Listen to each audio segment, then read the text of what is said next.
ہمیں ہر ممکن کوشش یہی کرنی چاہیے کہ ہم وہ اقدامات کریں جس سے ہمارے رب کی رضا ہمیں حاصل ہو جائے، جس کی بنیاد پر اللہ رب العزت آپ کے اور میرے گناہوں کو بخش دے گا۔ حضور صلی اللہ علیہ وآلہ وسلم نے فرمایا کہ 3 قسم کے لوگ ایسے ہیں جن کو دیکھ کر رب تعالیٰ کی ذات بہت زیادہ مسکراتی ہے۔ وہ بندہ جو کہ آدھی رات اٹھ کر وضو کرتا ہے، اپنے رب کے حضور سجدہ ریزی کرتا ہے اور رب کی رضا حاصل کرنے کے لیے، خالص اس کی محبت حاصل کرنے کے لیے اس کے آگے سجدہ ریزی کرتا ہے، سجود و قیام کرتا ہے، جھکتا ہے، رب تعالیٰ کی ذات اس بندے سے بہت زیادہ راضی ہو جاتی ہے۔ دوسرا وہ شخص، وہ مسلمان مومنین جو کہ جہاد کے لیے صفیں باندھتا ہے، صف بندی کرتا ہے، رب تعالیٰ کی ذات اس کا یہ عمل دیکھتی ہے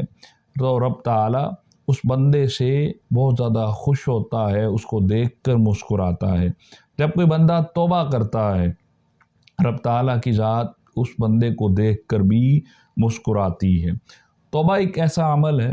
جو کہ اللہ رب العزت کے ہاں بہت مقبول بارگاہ تصور کیا جاتا ہے، تو اس لیے ہمیں اپنے رب سے توبہ اس انداز میں کرنی چاہیے کہ ہم بعد میں کبھی بھی وہ اعمال وہ کام نہ کریں جس سے ہم نے توبہ کی ہے۔ یہ عمل صالح کی توبہ ہوتی ہے جس کو اللہ رب العزت اپنی بارگاہ میں قبول فرماتا ہے۔ رمضان المبارک توبہ کا بہترین دن ہے، بہترین مہینہ ہے جس میں ہم اپنے رب کے حضور توبہ کر سکتے ہیں، اپنے رب کے حضور اپنے اعمال کی بخشش طلب نہیں کر سکتے، اس کی رحمت کے صدقے ہم ضرور توبہ کر سکتے ہیں۔ حضور صلی اللہ علیہ وآلہ وسلم نے فرمایا کہ ایک صحرا میں ایک ایسا شخص ہے جو کہ اپنے ساز و سامان کے ساتھ اپنی اونٹنی کو تیار کرتا ہے اور اس میں ساز و سامان لاتا ہوا صحرا میں سے گزرنے کی کوشش کرتا ہے۔ وہ ایک صحرا کے جب مڈ میں وسط میں چلا جاتا ہے اور اس کو کچھ دیر آرام میسر ہوتا ہے،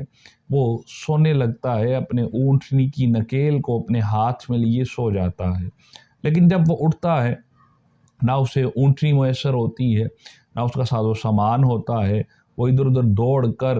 تھک ہار کر پھر واپس اسی جگہ پر آ کر لیٹ جاتا ہے اور جہاں پر وہ بیٹھا تھا۔ پھر کچھ دیر کے بعد جب وہ کروٹ لیتا ہے، وہ اونٹنی اس کو وہاں پر دکھائی دیتی ہے۔ ناظرین، کس طریقے سے کوئی ایک صحرا میں ایک ایسا شخص جس کو ساز و سامان سب کھو گیا اور ساز و سامان کھونے کے بعد اس کے پاس کوئی چیز نہ باقی رہی، اب زندگی کے لمحات ختم ہوتے نظر آ رہے ہیں، اب کوئی چیز اس کو سمجھ نہیں آ رہی کہ وہ اب اپنی زندگی کے پہلوؤں میں سے کس طریقے سے اس کو زندگی دوبارہ میسر آئے گی۔ اب وہ پریشان حال جب اپنی زندگی کی ہر چیز سے تھک ہار جاتا ہے، صحرا میں ہی اس کو اب ساری زندگی کیا بسر کرنی ہے، کیا وہ اب یہیں پر رہے گا، کیا اس کو کوئی راستہ بھی نکلے گا؟ لیکن جب وہ اپنی اونٹنی کو واپس لوٹتا ہوا دیکھتا ہے، اس شخص کا عالم کیا ہوگا کہ جس کا ساز و سامان اس کو واپس لوٹا دیا گیا، جس کی اونٹنی اس کو واپس لوٹا دی گئی، اب زندگی پلٹ سی آئی ہے اس کی طرف، اس کے لمحات خوشی کے بہت زیادہ تبدیل ہو جاتے ہیں۔ حضور صلی اللہ علیہ وآلہ وسلم صحابہ اکرام کو فرماتے ہیں کہ جو شخص توبہ کرتا ہے، تمہارا رب اس سے بھی زیادہ خوش ہوتا ہے جتنا وہ شخص اس صحرا میں اپنی اونٹنی کو دیکھ کر خوش ہوا تھا۔ وقت صرف آپ کو اور مجھے نکالنا ہے کہ ہم نے اپنے رب سے، اپنے رب کی بارگاہ میں کس طریقے سے، اس انداز سے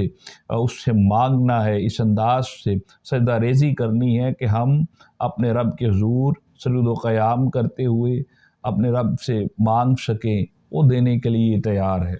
رمضان المبارک کی ہر لمحہ بلمحہ ساعتیں ہمیں اس بات کی طرف توجہ دلواتی ہیں کہ ہم ہر وقت کوئی ایسا کام نہ کریں جس سے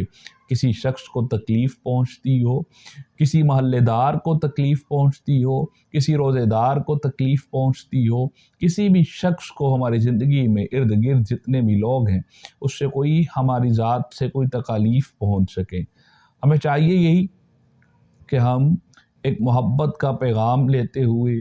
اپنے دلوں میں سکون لیتے ہوئے، اپنے رب کے حضور 5 نمازیں ادا کرتے ہوئے اور رات کی تاریکی میں جب سب سو جاتے ہیں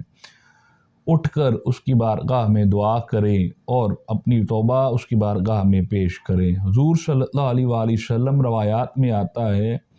کائنات جس کے لیے تخلیق ہوئی اللہ رب العزت نے جسے وما ارسلناک الا رحمۃ للعالمین کہہ کے پکارا۔ حضور صلی اللہ علیہ وآلہ وسلم کم و بیش 100 مرتبہ اپنے رب کے حضور سجدہ ریزی کرتے ہوئے اپنے رب کے حضور توبہ طلب کیا کرتے اور رب تعالیٰ کی شکر گزاری کیا کرتے، شکر گزار بندے بنا کرتے۔ اس لیے ہمیں